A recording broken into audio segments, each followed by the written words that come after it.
နေ့ကျမက Gucci vintage Gucci အိတ်တွေကိုဘယ်လို authenticate လုပ်မလဲဆိုတော့ပြောပြမှာပေါ့နော်။ကိုဒီနေ့အိတ်ရွေးထားပါတယ်။ Gucci အိတ်အသစ်တွေကြတော့ latest model တွေကသူတို့ဝယ်တဲ့ resin နဲ့ဆွဲခါကြတော့အတူစိတ်ခွဲဖို့ဆိုတာ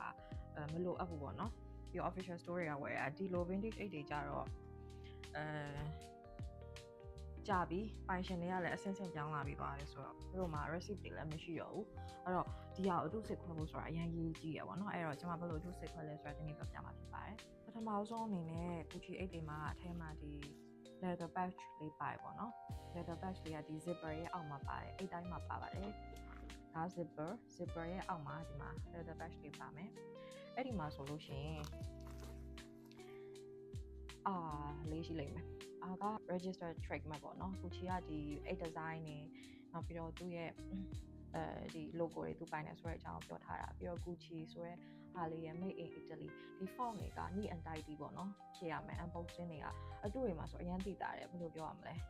ဒီလိုunbox လုပ်ထားတာလေမတက်မရက်နဲ့ပေါ့နော်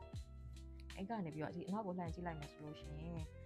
Gucci မှာ serial number လို့ခေါ်တယ်အပေါ်ကတစ်ချောင်းကဒီ8ရဲ့ model number ဖြစ်ပြီးတော့ဒီဒုတိယတစ်ချောင်းကကြတော့ဒီ8ရဲ့ production batch ပေါ့နော် supplier code လို့လည်းခေါ်တယ်အဲ့လိုခေါ်တယ်ပထမအကြောင်းကပုံမှန်ဆိုလို့ရှိရင် model number က6လုံးရှိပြီးတော့ဒုတိယအကြောင်းက supplier code ကကြတော့6လုံးကနေ8လုံးဖြစ်နိုင်တယ်အဲ့တော့ Gucci မှာဒီ serial number က12လုံးကနေပြီးတော့14လုံးထိရှိနိုင်တယ်ပေါ့နော်ဒီမှာဆိုလဲဒီလိုပဲဒီတုပ်ပတ်မှာဆိုလဲအဲ့လိုပဲရှေ့မှာကဒီလိုလေးရှိမယ်အနောက်မှာက serial number နဲ့